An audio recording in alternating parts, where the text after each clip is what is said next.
Hi, everyone. Welcome back to Stay in Your Lane. I'm your host, John Maley. Today I have one of our favorite consistent guests, Joe Lombardo, E Avenue Associates, with us. How you doing today, Joe? Good, John. How are you? I'm joining you from Rochester Hills, Michigan. Sorry.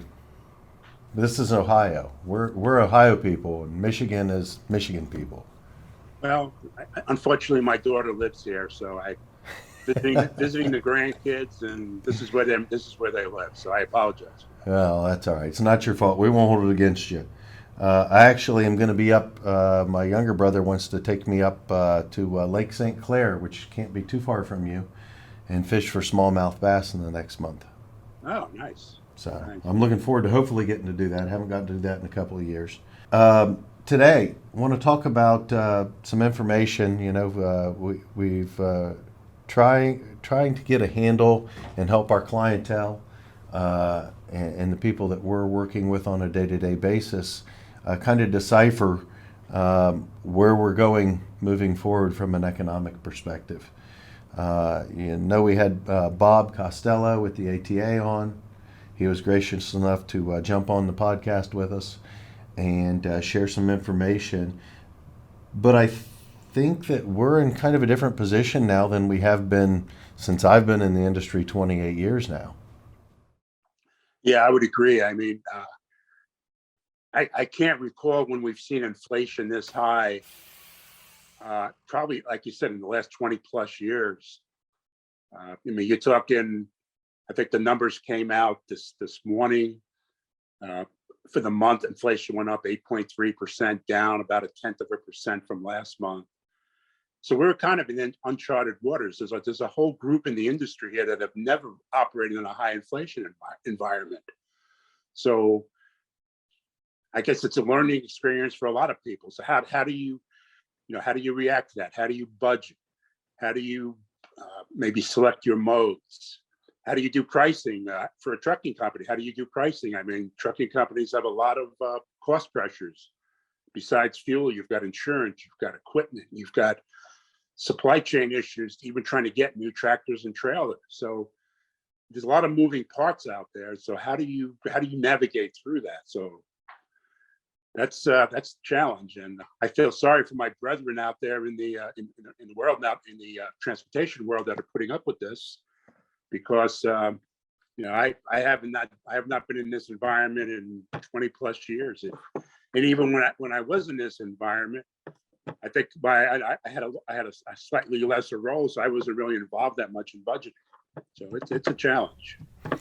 Well, and I think to your point, the last time we saw a really good booming economy was just after the turn, 2005, 2006 era, and then it pushed back in 2008 through 2010. But we never saw inflation like we're seeing now. No, no, absolutely not. The one positive is the one job that was outgrowing in wage inflation per Bob was being a truck driver. Yeah. So the question is that going to get pushed back now? Are we going to take major steps back in the industry because we anticipate there'll be attrition Right. at a high level and fast with inflation this high, interest rates this high, equipment costs this high? Um, that's the navigation for all of us to Right. understand and try and figure out. So as we go back to more of a normal growth pattern, this year's still going to be second to last year, which is going to be pretty good, right? 5% is what Bob said, somewhere in there by the end of the year is where we're going to finish up. Right. Yeah. Again, Bob talks about he pulls it out. You look at the GDP, he pulls out items that don't really affect freight. He calls it the freight economy, and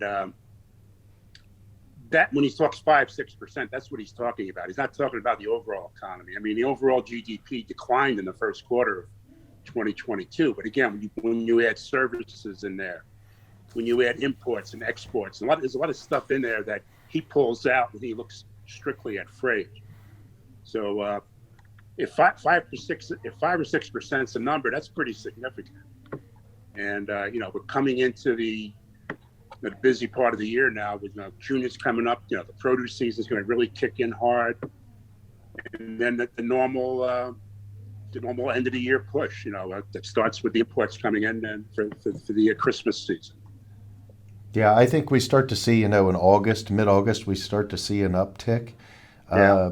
The the historic things that people did that they abandoned pre-pandemic and during the pandemic. Now we're in that post-pandemic stage from a buying perspective. We know the brick and mortar we talk about not coming back. E-com has pretty much got that, but they're starting to see a lower percentage and a downturn from an e-com perspective, Right. which is the first time we've seen that in quite some time. I think it's just been an upward trend for that business model since the pandemic started. I think it started before that, the upward trend, but this is, I think, the first time where we've started to see it nosedive. The Yeah. question is, what's that going to look like from a norm perspective? What's that norm going to be? OEMs pushing back on equipment orders. That they're done taking a lot of orders for the year because of raw materials and manpower and labor. You look at the Right. labor force at 2 jobs available for every 1 person unemployed. That's unheard of. Yeah. you know.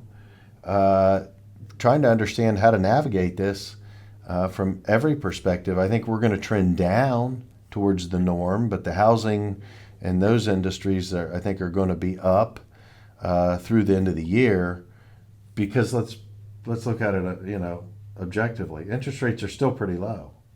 Yeah. But they will be rising now. And they're talking 4 or 5 more increases this year, if not more.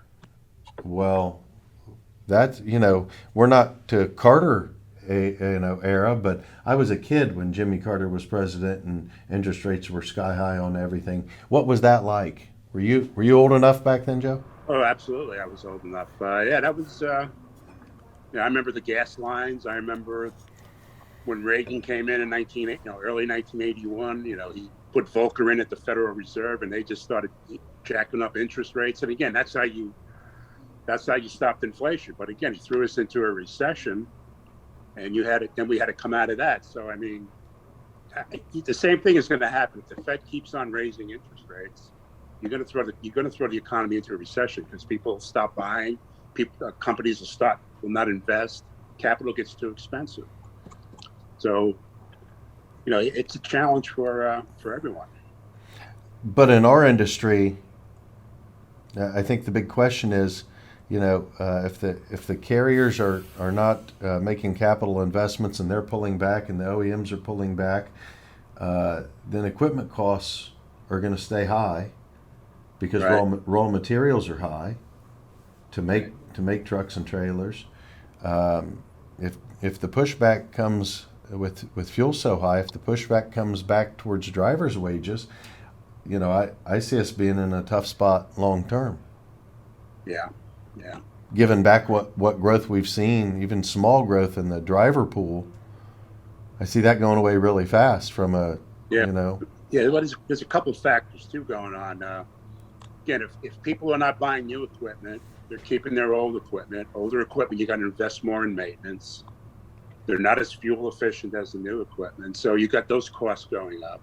You got fuel that is at historic highs. How much is that actually going to go down? Again, I'm sure it'll decrease, but at what usually it decreases a lot slower than when it increases. And with high fuel, high maintenance costs, freight may be slowing down a bit. A lot of these owner operators, a lot of these small trucking companies are not properly capitalized. You're going to see a lot of capacity leave the lower end of the market. Well, the top end, they're not increasing their equipment. They're buying tractors and trailers, because of supply chain issues. So you may see some fallout of drivers or these owner operators going to drive for the major larger carriers. carriers. Yep. So you may see a bunch of you may see labor shifting all over the place. The other point that Bob made yesterday I found very interesting when he talked about inventory. He looks at inventory a little differently. He doesn't look at the dollar value of inventory as it comes into the economy. He's looking at the inventory to sales ratio. and I think he stated that inventory to sales ratio is still pretty slim. No, it's not this big. There's not a gap. Like That's you why would they're still expect. putting up warehousing.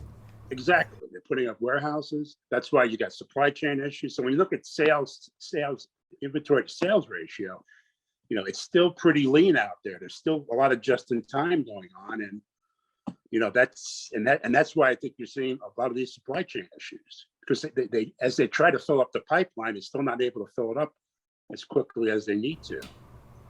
Or maybe not trying to, because of buying Yeah, and demand starting to fall off.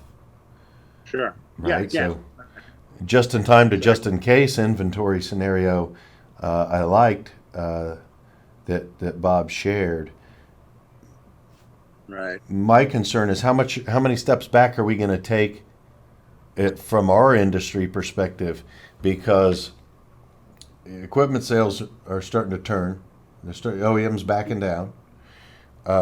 Right. There's going to be attrition fast for those that aren't financially stable to make Right. it, because of the high fuel and the inflation and interest and the equipment costs. So the new norm is going to be a varying number for everybody involved, and there will be attrition. And is the attrition going to be across the board, or is it going to be in specific sectors of our market? And I think it's going to be on the small guys, like you're talking Oh about, yeah. are going to feel it first. Absolutely. They're, Absolutely. they're, You'll see the bankruptcies go up this year. Owner operators dropping out. Um, it's a good thing that construction is not going crazy like it usually does, because we lose a lot of drivers to the construction industry. Construction is kind of holding its own right now. Again, because of supply chain issues, they can't get all the materials that they need, right. and they're having problems getting labor too. Wow. It's going to be interesting to see how it plays out, but I think that the major factor here that we haven't seen since the early 80s is going to be the inflation. Yeah, absolutely. And I And, think and that's going to change a lot of people's buying decisions. I mean, you could see that on a personal level. I think people trade down; they go to private label. They eat chicken instead of steak, and pasta, instead of chicken. So you see a lot of trade-offs are made on a personal level, and those ratchet up to the overall economy at some point. You keep your car longer because now you can't get a new car, but you keep your car longer. Again, more maintenance costs. So you see all these cost factors that are hitting everyone. no, I agree. I think I'm driving a brand new 2013 Suburban with 200,000 miles, and I'd hate to even wonder if I can even. I don't think I could get a new one today, but I don't want to pay for it. Yeah, But then you have the next issue: can you get parts? yeah, yeah. Can you? A lot of parts you can't get right now. So if that is magnified throughout every industry we have, what are we going to see from that perspective when we still have the supply chain issues, the chip issues, the volume, the manufacturing issues, the raw material issues, all of these things? Where are we headed? In the long Yeah. term, not just the short term. So, again, appreciate your insight, your perspective. Thank you for being on again, Joe. Love No having you. problem. We'll plan on having you on here in a couple more weeks. Enjoy the Okay. time. Enjoy the time there in Michigan with the grandkids. Thank you, John. You too. You have a good day. All right, buddy. Have a good Take one. care. Thanks. Bye.